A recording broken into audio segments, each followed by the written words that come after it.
Pioneer Atarka Red is one of the fastest aggressive decks I've ever played, and today, we're proving this deck's power by showcasing an amazing run I had while testing out some new cards. Here's a very quick rundown for this deck. Play aggressive creatures, play more aggressive creatures, cast an Atarka's command or surge out a Reckless Bushwhacker, pump the team, kill your opponent. It's that simple. This deck got elevated all the way up to A tier by the additions of Phoenix Chick and Carpulsian Force from Dominaria United, and it's my current frontrunner for what I'll be playing at the Regional Championships at DreamHack Atlanta. What would you be playing if you qualified for the championships? Hopefully I can convince you to play Atarka Red, but if you like something else, try to convince me to play something in the comments below. While you're down there, don't forget to like and subscribe if you like seeing Pioneer content like this, and I hope you enjoy the show. For round 1, we're on the draw, and let's see. Oh shit, that's a good opener. We're looking at 14 damage by turn 2. That's not bad. Our opponent leads on Raffine's Tower, meaning they're a control deck, so it's looking really good for us, unless they have the counterspell on 2, which it really doesn't look like they do. They have 1 removal spell, but it's very clearly not enough, especially as we draw the Atarka's command. Turn 3 kill through 2 removal? How's that? Let's bring in the larger grindy threats, take out some Bonecrusher Giants, and some smaller creatures. We keep a great hand, Kumano on 1 and a double creature on 2, doing our best to play on a counterspell. We could have played Karizev here, but it gets a bit punished by a Censor or another removal spell. Our opponent takes 3 down to 16, untaps, and misses their 3rd land. Let's just play a squee, punishing our opponent as much as we can, putting him to 8, and they miss their land again, see their writing on the wall, and concede. Yeah, that sounds about right. Blue-White controls a pretty decent matchup for us. They need turn 4 Wandering Emperor or Verdict, or the game just ends, and sometimes our fast threats can just get him dead before that even matters. For match 2, we're on the draw again with a decent hand, not too explosive, but we're looking to convert this turn 2 stomp on our opponent's potential creature. If that works out, our curve of 1-drop, 2-drop, 3-drop creatures is going to be really great. The main phase will not buff the Steam Vents, meaning it's most likely Phoenix, so let's just play a Phoenix Chick of our own, as we'd rather let this die instead of a Loyalist, because as Phoenixes do, they come back from death. They just play a land and pass, so let's just put as many creatures as we can into play and attack. These decks don't usually main deck an Anger of the Gods, so we're pretty safe to dump out our hand. They have 2 removal spells here, so they end up at 16, not looking great for us. However, they do miss their 3rd land, so we can just deploy a threat and attack. They end up fighting removal spell for our BTE, but not a land.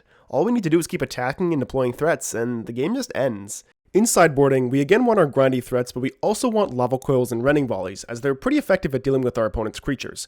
4 toughness is really key because of Thing in the Ice and Shredder, and exiling is great to permanently get rid of a Phoenix. Let's board out some of our smaller creatures, inefficient burn spells, and some bushwhackers, as against the heavy removal decks, pumping our board isn't going to be as effective at pushing damage.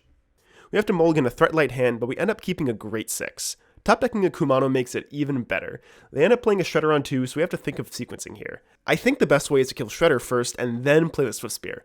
We miss a point of damage, but letting our opponent connive is way worse. They follow it up with another Shredder and removal spell, but thankfully we have another coil, so we can just get in with the flipped Kumano. They tap out for the pieces and crews, so we're really hoping to hit a land for a Surge Bushwhacker. This is the key turn. We whiff. But we're still able to jam Kumano and Loyalist this turn, holding the Soul Scar, so if we draw the land, the Bushwhacker can give it haste. They play tap land and pass, holding up at least 1 removal spell, and we draw the Burning Tree. That's going to get hit by the Abrade that we know about, but we're still able to surge the Bushwhacker and pump the team. Sadly, they have a lot of removal, only able to get in for 2. They play a Phoenix and pass, hoping to block with it, but we top deck to Play with Fire. Etchings means that the Play with Fire now exiles their Phoenix, which is great for us. We put them to 4, play Soul Scar, and pray. They pieces and hit a single removal spell, meaning they get to live another turn. We play Kari and say go. Now, here's where the game gets really slow and grindy, as they have removal spells for everything we play. We're able to put them to 1 off a top deck Chick, but that's really about it. We have a nice back and forth until we top deck to Play with Fire and end the game. That was a close one. We're on the draw yet again, but this hand looks pretty reasonable. Nothing too broken, just some removal and decent threats. Greasefang, however, this hand is not prepped to beat this. We play with fire to try to find some action, and we did. Karizev means we get to deploy 5 power on turn 2. Going forward with this game, we can now hold up Play with Fire and Stomp, which is enough burn to take care of a Greasefang. They evolve the Wayfinder into an Informant, discarding a Parhelion. Yikes. We offer the trade for the BTE with the Informant, as we still want to hold up a double removal spell. They take the trade, and we left with a lone Karizev. They go ahead and slam that Greasefang, and we let him go to combat to trigger the Greasefang, but we make sure to kill it before the Parhelion comes into play. We do this to put the Parhelion back into their hand, so we're not scared of a Greasefang hitting play and surviving next turn. We draw nothing, so we just hit him down to 12, play Bonecrusher, and pass, with fingers crossed. Sadly, they have the perfect sequence of Supplier, mill another Parhelion, and the other evolution grabbing the Greasefang. They accrue, we go to 7, and we die. All we really have in this matchup is rending volleys, so we just cut the Bonecrushers and the Gallias and move to game 2. This is a decent hand, no great 1-drop, but good interaction plus BTE with Bushwhacker is not something we're ever going to pass up. We end up drawing a Karizev, meaning we're going to cast her this turn, leaving a Play with Fire and Bushwhacker for our next turn. Our opponent obviously kept a risky hand because they missed their second land and died at the Bushwhacker. Alright, game 3. This hand works. It's going to be tough as we need to decide if we want to either leave open a Running Volley for the Greasefang so we don't randomly die to this very obvious end step Grizzly Salvage, or if we just want to play the Burning Tree Emissary to just apply more pressure. We decide to leave open the Volley, but we get punished by an Abrupt Decay on the Chick, leaving this Burning Tree Emissary stranded in our hand. At least we're not at risk of dying. They're missing white mana, so they might not be able to do very much aside from playing a Chariot on 4, so we're going to hold open Play with Fire to best deal with that line. We play BTE and attack for 2, and they end step the Salvage that we guessed they had. They now need to make a difficult decision of their own between Greasefang or another tapped white source in Concealed Courtyard, but they end up going for the Greasefang even though they had no way to cast it. They shock in a Temple Garden, and I begin to mentally prepare for the worst. We're expecting a Chariot, which isn't great for our health, but instead they pass? Huh? Alright then, we top deck an Atarka's Command, so we're able to present 9 damage this turn. They channel up a Seiju, destroying the Kumano, so we only deal 6. We pass, waiting for them to do something with that recently shocked in Temple Garden, but they just untap. They're really going for the psychic damage game plan because I am very confused. Supplier mills over a Chariot, so they go for the Greasefang, but thankfully we have the Volley to stop it from shutting down our board. We draw a Chick, bash for 3. They finally found the Chariot, and now I have to make a tough decision if I'm going to kill the cat so they can trade another cat for BDE next turn, or if I just Play with Fire their face, abandon the ground entirely, and try to kill with flyers and burn spells. I think we need to go face here. We keep a Swift Spear on top from the Scry, as it's the third creature attacking, meaning we get to bring back the Phoenix Chick as a 2/2. We put him to 3 with 3 power in the air.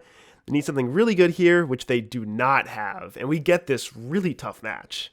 For the 4th time in a row, we're on the draw versus Spirits. But this hand's pretty good.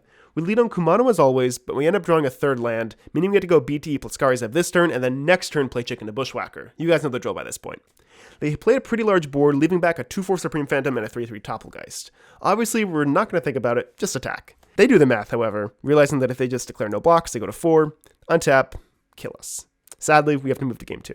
We really like these Running Volleys, as well as the Lava Coils. Let's ditch those Chicks, as they really don't do anything, as well as the Gallias, which have sadly been underperforming. We keep a decent 7, a bit underwhelming, but we're not going to pass up turn 1 Kumano with other decent interaction.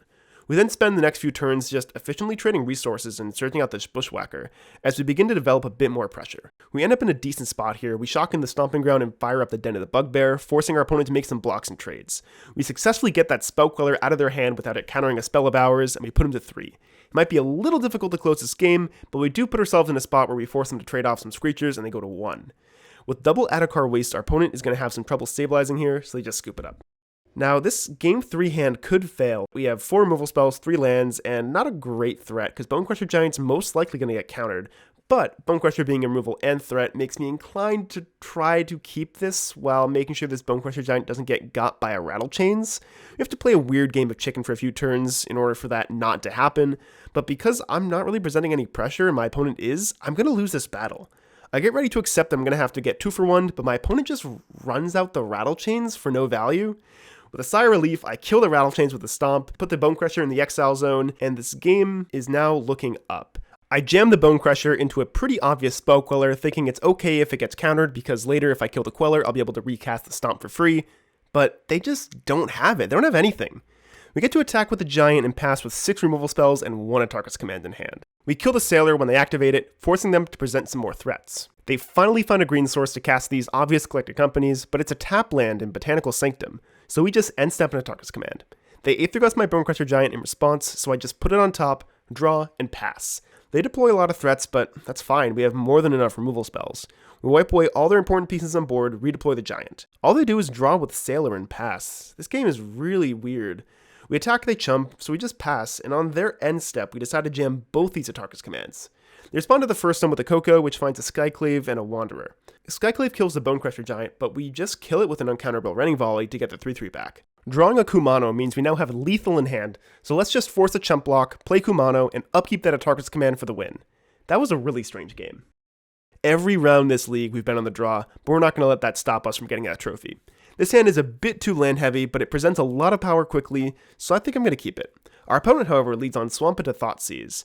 I'm really worried now. All they need to do is take this Karizev, and the game just ends. We have no action whatsoever.